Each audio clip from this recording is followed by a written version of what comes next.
rappelle que ce qu'on appelle une onde électromagnétique, c'est pas seulement les ondes lumineuses ou la lumière visible, mais c'est plus que ça. C'est non seulement le spectre visible, mais d'un côté, on va aussi dans les infrarouges, les micro-ondes et les ondes radio, et puis de l'autre côté, on va vers les ultraviolets, rayons X et rayons gamma, donc les rayons radioactifs.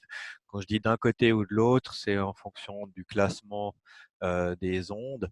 On avait vu qu'avec le son, chaque note de musique, c'était une note qui avait une longueur d'onde et donc une fréquence particulière. Bah là, c'est pareil, chaque couleur, c'est une onde qui a une certaine longueur d'onde ou une certaine fréquence qui lui est propre. Ici, c'est classé selon les longueurs d'onde. On voit le spectre du visible.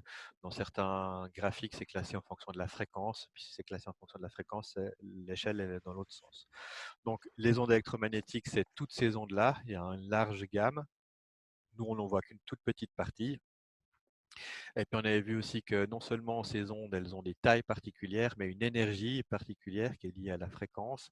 Et puis plus les ondes, elles sont petites, plus elles ont beaucoup d'énergie. Donc ce qui fait qu'elles peuvent pénétrer facilement dans la matière, aller profondément dans la matière et puis endommager la matière à cause de leur haute énergie.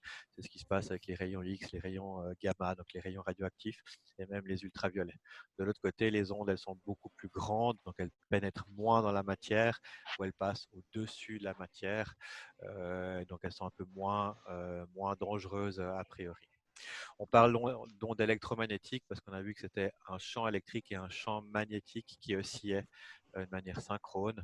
Et puis c'est cette oscillation qui fait qu'on a souvent une onde électromagnétique. La propriété de ces ondes, c'est qu'elles pouvaient se déplacer dans le vide.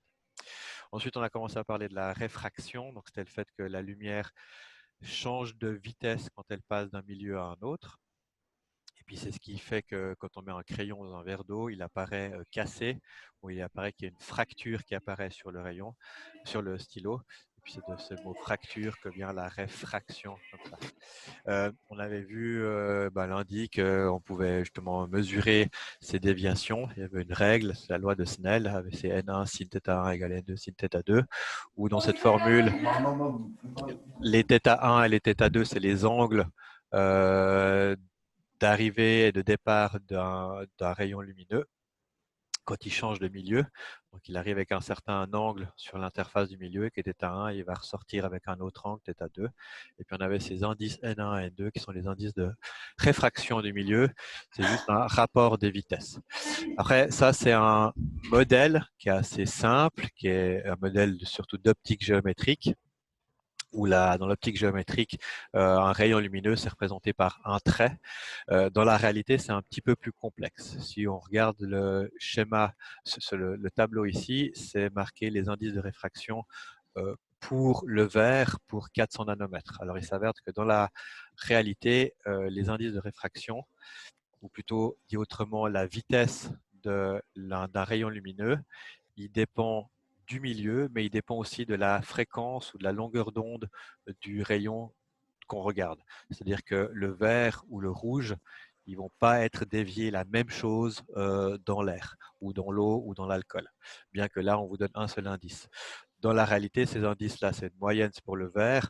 Peut-être que pour le rouge, cet indice, il est un peu plus grand. On aura peut-être une valeur de 1,34.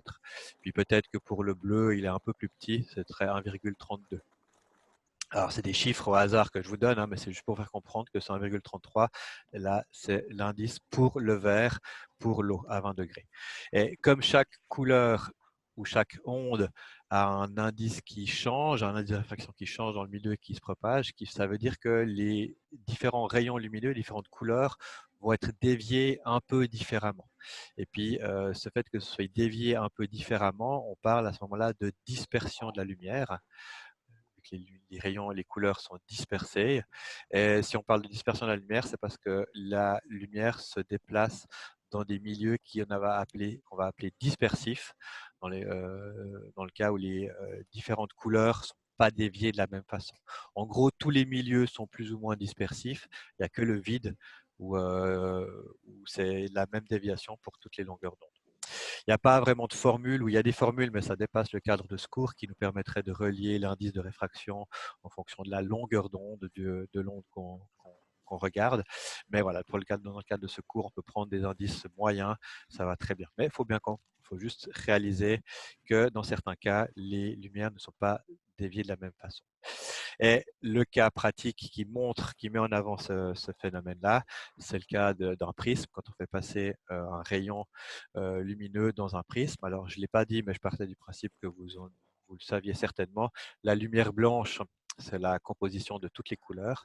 Donc, quand un rayon de lumière blanche arrive dans un prisme, il y a une première déviation, une réfraction qui se passe à l'entrée entre l'air et le prisme. Il y a une deuxième réfraction qui se passe à la sortie entre le prisme et l'air. Et à ces deux réfractions, les rayons sont déviés. Et comme ils ne sont pas déviés de la même façon, à la sortie, on a la décomposition du spectre de la lumière selon les couleurs de l'arc-en-ciel. Alors, je vous ai mis sur le lien sur Slack les liens sur EduMedia où il y a les simulations.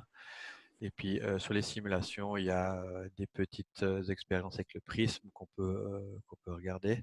Petites simulations. Ce pas des trucs incroyables, mais voilà, ça marche. C'est toujours ça nous donne une idée un peu de ce qui se passe. Donc là, je peux choisir si j'ai un laser, je peux choisir la longueur d'onde que je veux. Et puis, comme je l'avais dit, le violet ou l'ultraviolet, ça crame, l'infrarouge, ça brûle. L'ultraviolet, c'est plus énergétique que le rouge, que l'infrarouge. Donc, le violet, c'est une petite longueur d'onde, 400 nanomètres, comparé au rouge, qui est 700. Donc, petite longueur d'onde dit haute fréquence, donc haute énergie. Plus l'énergie est importante, la vitesse est importante, plus ça va être dévié. J'avais pris l'analogie pour comprendre cette déviation d'une voiture qui tout d'un coup mordait sur le bas-côté de la route, suivant s'il y avait du sable ou de la glace, voilà, la déviation était différente. Mais ce que j'ai pas dit, mais ce qui semble assez logique, c'est que plus la voiture va aller vite, plus elle va être déviée, plus elle va partir en tête à queue quand elle mord sur le bas-côté de la route. C'est ce qui se passe avec la lumière aussi. Plus l'onde elle est énergétique, pas qu'elle va plus vite, mais plus elle est énergétique, parce que tous ces rayons lumineux dans le vide, ils vont à la vitesse de la lumière C, 3 fois 10 puissance 8 mètres par seconde, mais plus ils sont énergétiques, plus ils vont être déviés. Et on voit que le violet est beaucoup dévié, et si je change mes longueurs d'onde, jusqu'au rouge, où le rouge est moins dévié. Cette déviation des rayons énergétiques, enfin des rayons qui sont plus énergétiques, on en reparlera un peu plus tard quand on parlera de la couleur du ciel. Voilà, donc ça c'est si je veux jouer avec chaque longueur d'onde. Je peux mettre aussi directement un rayon blanc et puis on a toute la déviation. Le rouge est moins dévié que le violet parce qu'il est moins énergétique. Donc ça c'est une des choses qu'il faut prendre en compte dans les phénomènes de la lumière, c'est qu'on a cette déviation des couleurs. Alors, dans certains cas, cette déviation, elle peut être problématique.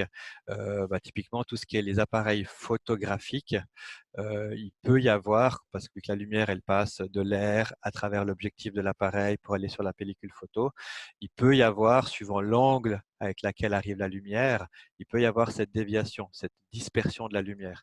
Et puis dans certains cas, dans les photos, sur les bords de la photo, on peut avoir des images où les couleurs sont décomposées. C'est ce qu'on appelle une aberration chromatique. Chromatique, c'est pour les couleurs.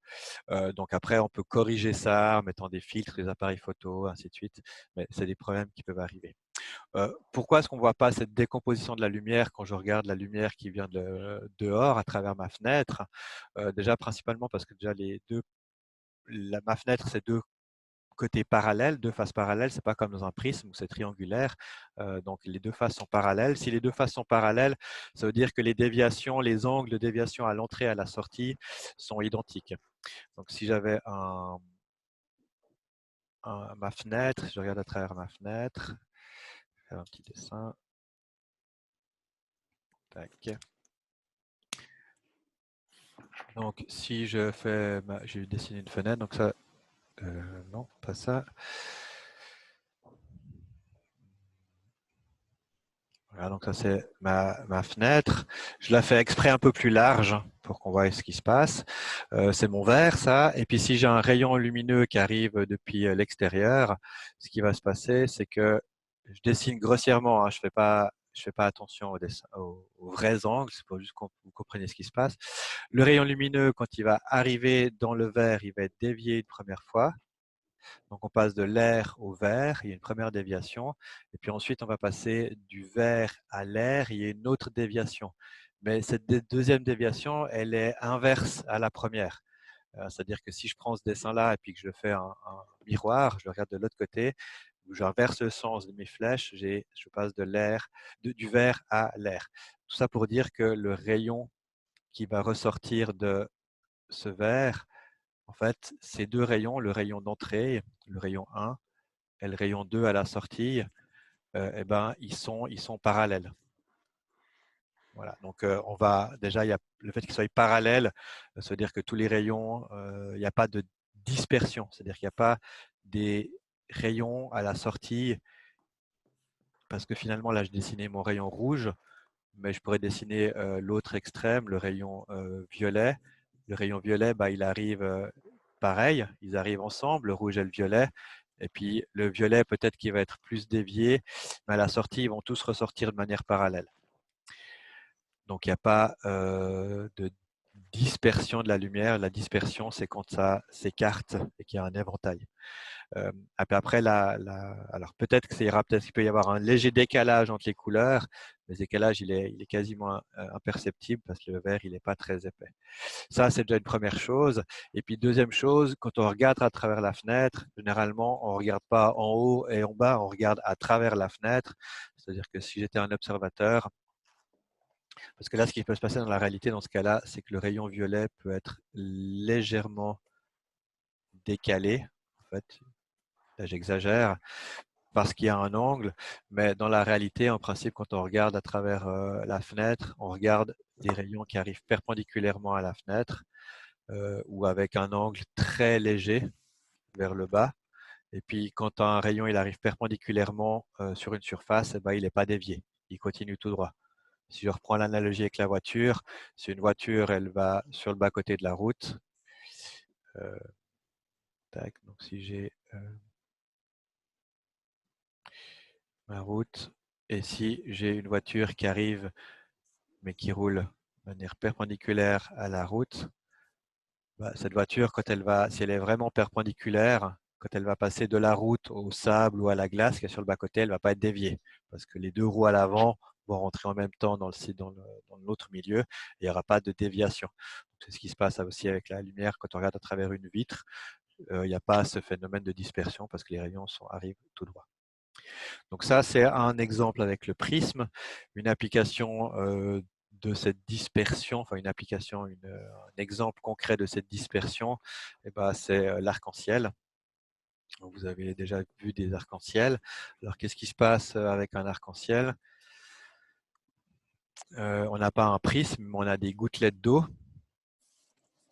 Et dans le cas de l'arc-en-ciel, alors il y a dans l'autre. Alors dans les dossiers sur les ondes, il y a une vidéo sur l'arc-en-ciel et puis il y a une petite simulation. Je vous encourage à regarder la vidéo, elle est assez bien expliquée. Alors déjà, ce qui va se passer, c'est que pour qu'il y ait un arc-en-ciel, il faut que le soleil soit derrière nous. Et puis ce qui va se passer, en gros, le soleil va être derrière nous. Devant nous, il y a un mur d'eau, entre guillemets, où il y a une région de l'espace où il y a beaucoup d'humidité dans l'eau parce qu'il a plu. Et les rayons du soleil vont arriver depuis derrière nous. Est-ce que j'arrive à dessiner? Ouais. Donc les rayons du soleil vont arriver depuis derrière nous. Ils vont arriver dans ce mur d'eau, entre guillemets, où il y a de la pluie. Et puis dans ce mur d'eau, il y a des gouttelettes d'eau. Et puis il y aura un phénomène de réflexion et de réfraction, comme dans le prisme. Et les rayons du soleil vont repartir dans l'autre sens. Et puis c'est cet aller et retour qui fait qu'il y aura, pendant cet aller et retour, qu'il y aura une décomposition des rayons lumineux. Alors pour comprendre ce qui se passe, on peut modéliser le mur d'eau par des petites gouttelettes. Donc, il y a plein de petites gouttelettes. Une gouttelette d'eau, c'est une sphère. On peut le modéliser par une sphère. Alors, si j'avais pas une sphère, si j'avais un prisme, si imaginons que les gouttelettes d'eau soient en forme de prisme, ce qui se passerait, c'est qu'on a la lumière qui arriverait sur le prisme, la lumière blanche. À la première entrée, il y a une réfraction. Chaque rayon est dévié un peu différemment. À la sortie, il y a un angle assez faible ici. Donc, il y a une deuxième déviation et puis les rayons du soleil partiraient derrière. Donc, on ne verrait pas d'arc-en-ciel parce que nous, on est devant le mur d'eau, donc on est sur la gauche ici. Or, l'eau, ce n'est pas un prisme, c'est plutôt modélisé par une gouttelette. Ce qui fait que quand les rayons arrivent de l'autre côté de la gouttelette, ils arrivent avec un angle assez important Et puis, on avait vu la dernière fois avec la réfraction qu'il y avait un phénomène qui s'appelait la réflexion totale, c'est-à-dire que si le rayon avait un angle trop important, il n'y a plus rien qui passait de l'autre côté. Tout était réfléchi. Et c'est ce qui se passe ici dans la gouttelette. Les rayons arrivent avec un angle un peu plus important parce que c'est sphérique. Et du coup, les rayons sont réfléchis. Ça fait un effet miroir au fond de la gouttelette. Ils sont réfléchis et puis ils ressortent de la gouttelette avec de nouveau un phénomène de réfraction. Et il y a une double décomposition de la lumière à l'entrée et à la sortie, comme avec le prisme, mais à cause de la forme de la gouttelette et de la réflexion qui s'effectue de l'autre côté de la gouttelette, bah, les rayons ne sont pas transmis, mais ils sont réfléchis et reviennent. Et puis mathématiquement, on peut montrer qu'il y a en moyenne un angle de 40 degrés entre les rayons qui arrivent et les rayons qui ressortent. Ça veut dire que quand vous regardez un arc-en-ciel, en fait, vous voyez toujours l'arc-en-ciel par rapport au même angle par rapport à la position du soleil derrière vous. Donc, entre les rayons qui arrivent et votre œil, il y a 40 degrés de manière moyenne. Alors, ça, c'est ce qui se passe dans une gouttelette, mais on voit un arc-en-ciel, c'est pas parce qu'on voit toutes ces couleurs-là qui sortent de cette gouttelette, mais en fait, ce qui va se passer, c'est que chaque gouttelette va refléter un rayon. Malheureusement, j'arrive pas à le montrer sur ce film, sur l'animation, donc il faut que je prenne le film. Alors, si vous dans le film, à un moment donné, ils expliquent donc ça. Et puis en fait, finalement, quand on a un mur d'eau, il y a plusieurs gouttelettes qui sont dans ce mur. Il y a une gouttelette qui est tout en haut, et puis bah, il y a une certaine hauteur du mur. Et puis ce qui va se passer, c'est que la gouttelette du haut, elle va réfléchir, il y aura un phénomène de réflexion et de réfraction. Donc à la sortie, il y aura un éventail de toutes les couleurs. Mais parmi cet éventail, il y a seulement le rayon lumineux rouge qui va vraiment arriver dans notre œil. Les autres rayons lumineux, ils vont passer au-dessus, ils vont taper mon front. Donc finalement, cette première gouttelette, de tous les rayons qu'elle réfléchit, notre œil, il va percevoir que le rouge. Et puis en dessous, il y a une autre gouttelette. Puis cette deuxième gouttelette, voilà, elle va faire le même principe. Et puis la déviation, en fait, là, on ne le voit pas très bien, mais le cône, c'est le même cône de déviation. Sauf que cette deuxième gouttelette, le rayon rouge que la première gouttelette renvoyait dans notre œil, maintenant le rayon rouge il va venir taper mon nez, entre guillemets. Donc je ne vais pas le voir. Mais je vais voir le rayon qui est un peu en dessus, à savoir le rayon orange. Et puis les autres couleurs, le bleu, le vert, le bleu, violet, ça va venir taper mon front. Donc la deuxième gouttelette, elle va renvoyer du orange. Et ainsi de suite. La troisième gouttelette, elle va plutôt envoyer du jaune, ensuite vert et tout ça. Donc au final, on arrive à cette situation-là où c'est le mur d'eau, c'est pour ça que je mets le mot mur, où chaque hauteur du mur, chaque couche du mur renvoie une couleur dans notre œil. Mais il faut bien comprendre que la dernière gouttelette, elle fait le même phénomène, sauf que le rayon rouge, il part tout en bas et vient taper mon ventre. C'est exagéré un peu au niveau de la taille, mais pour comprendre ce phénomène-là. Donc c'est chaque couche, chaque gouttelette qui a une hauteur différente, réfléchit toutes les couleurs, mais parmi toutes les couleurs qui sont réfléchies, il y en a seulement une ou une couleur qui arrive dans notre œil, ce qui fait cette impression de l'arc-en-ciel. Donc voilà. Et puis, comme il y a une certaine symétrie sphérique finalement quand je regarde, si je pointe mon doigt avec la caméra, si je mets un certain angle, cet angle je le retrouve à gauche, en dessus et à droite, si je prends un angle avec mon stylo. Donc j'ai un cône qui arrive, et puis ce phénomène du cône fait qu'on voit normalement, on devrait voir un rond entier d'un arc-en-ciel, mais comme il y a le sol, ben, on voit que la moitié de l'arc-en-ciel. Maintenant, si quelqu'un d'autre regarde l'arc-en-ciel depuis un autre endroit, il regarde ce mur d'eau, il va aussi voir un arc-en-ciel, mais il ne va pas voir le même arc-en-ciel que moi. Il ne sera pas à la même position parce que ça dépend de l'angle qu'il a par rapport au soleil et l'arc-en-ciel apparaîtra toujours avec le même angle. Mais il verra un arc-en-ciel, mais qui sera un peu différemment. Il y a une légende, une question Dario. Oui. Euh, mais du coup, vous expliquez du coup, quand il pleut, il y a ce mur d'eau qui se crée et puis on a toutes les couleurs qui viennent directement dans nos yeux. Alors, pas toutes les couleurs directement. Chaque gouttelette renvoie toutes les couleurs. On va Mhm. revenir un peu en arrière. Donc la première, elle renvoie toutes les couleurs. Mm. Sauf que comme les couleurs sont dispersées, elles sont en éventail, eh ben, il n'y a pas toutes les Mhm. couleurs qui vont venir taper dans mon œil, précisément dans mon œil. Et puis Mais suivant du la coup, position. Oui. les couleurs type ultraviolet, enfin les trucs qui font mal aux yeux, etc., elles viennent pas dans nos yeux, du coup. Alors les ultraviolets, elles viennent dans nos yeux, mais on ne peut pas les capter, si vous voulez. On n'a Ok. pas de capteur qui les voit. Mais Après, ce que je veux c'est dire, c'est s'il y a, il y a ce mur d'eau qui nous renvoie toutes ces couleurs dans les yeux, enfin pourquoi quand il pleut, bah du coup on met pas genre de lunettes de soleil ou comme ça? alors après, c'est pas, c'est déjà c'est pas les rayons, ils n'arrivent pas directement dans votre œil, ils sont réfléchis dans la gouttelette, donc ils perdent une partie de leur énergie. Ok. Les gouttelettes, elles sont entre guillemets chauffées un petit peu quand la lumière arrive dedans. Euh, et puis tous les jours, quand vous regardez dehors, il y a des ultraviolets qui sont là, Ok. que vous voyez, sauf que vous regardez jamais, comment dire.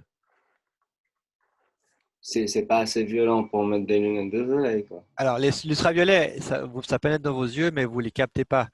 Comme il y a des rayons radioactifs qui viennent naturellement depuis le soleil, Ouais. qui pénètrent sur la Terre, mais on ne les capte pas, ça passe à travers nous.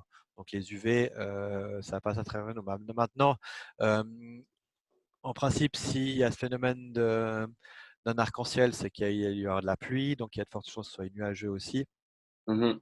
Donc, il y a moins d'intensité de lumière, et donc il y a moins d'UV, donc il y a moins besoin de mettre des ultraviolets, des lunettes pour protéger des UV. Ok, ok, ça marche. Donc, pour revenir à notre arc-en-ciel, on a cette décomposition à cause de la réflexion. Le fait que ce soit sphérique, en fait, c'est parce qu'il y a une symétrie conique par rapport à notre œil. On devrait voir tout un cercle, mais on ne le voit pas parce qu'il y a le sol. Et puis en fait, mathématiquement, on peut montrer que dans les gouttelettes, si je reprends mon dessin, ce qui se passe, c'est qu'à la sortie ici, il y a une partie des rayons qui sont réfléchis aussi dans la gouttelette et qui refont une sorte de réflexion et qui ressortent une deuxième fois. Et mathématiquement, on peut prouver ça, mais c'est pas, ça dépasse le cadre de ce cours. Et si vous regardez la prochaine fois que vous regardez un arc-en-ciel, si vous regardez attentivement, vous aurez l'arc-en-ciel principal qui sera assez lumineux. Et il y a toujours un deuxième arc-en-ciel qui est plus ou moins marqué, mais s'il n'est pas marqué, s'il n'est pas là, c'est qu'il n'est pas très intense, qui est décalé, plus grand que le premier arc-en-ciel. Et en fait, comme la lumière subit plusieurs réflexions dans la sphère, il s'avère que les couleurs du deuxième arc-en-ciel sont inversées. L'ordre des couleurs est inversé. L'arc-en-ciel qu'on voit, on va du rouge à l'extérieur au violet à l'intérieur. Et le deuxième arc-en-ciel, ça va du rouge à l'intérieur au violet à l'extérieur, comme on peut le voir sur cette image. Petite chose qui a en dehors du cours, cette image-là de l'arc-en-ciel, vous pouvez aussi la voir quand vous n'êtes pas sur Terre, mais si vous êtes dans un avion et puis qu'il y a des nuages en dessous de vous, et que l'avion voilà, assez proche du nuage, vous pouvez voir ce phénomène de dispersion de la lumière en dessous de vous. Alors, j'ai une petite vidéo pour vous montrer. Alors, c'est une petite vidéo d'un de mes vols en wingsuit où je passe Ok. au-dessus d'un nuage. Donc ça, c'est au Rouge, c'est au sommet des glaciers des Diablerets, je peux vous voyez l'image. Et il y a un petit nuage là au fond, et quand je vais arriver vers le nuage, il y a ce phénomène justement de dispersion de la lumière qui va apparaître. Il y a ce halo qui apparaît, et puis on peut le voir comme ça. Donc, j'espère que vous voyez là. Donc, on voit l'ombre du personnage au milieu, mon ombre, et puis autour, il y a cette dispersion, il y a le halo qui apparaît. Alors, c'est le même phénomène que l'arc-en-ciel. Là, le soleil, il est derrière moi, il vient taper, les rayons du soleil me dépassent, ils viennent taper le nuage qui sont devant moi, et dans les gouttelettes du nuage, il y a ce phénomène qu'on a vu comme l'arc-en-ciel. Il y a une réflexion, une réfraction de la lumière, et la lumière est réfléchie dans le nuage, et elle revient vers mes yeux ou vers la caméra ici. Et puis il y a cette même symétrie conique d'avant, sauf que comme il n'y a pas le sol, on voit l'arc-en-ciel de manière un peu complètement circulaire. Voilà. Je propose qu'on regarde la fin de la vidéo. Pause.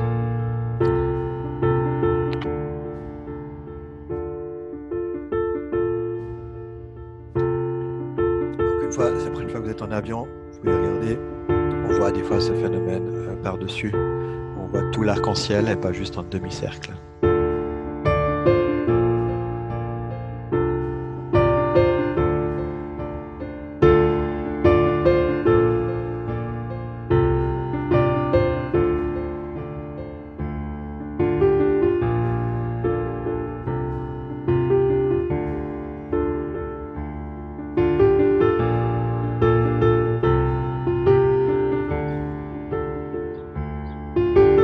Vous avez les Diablerets, le village.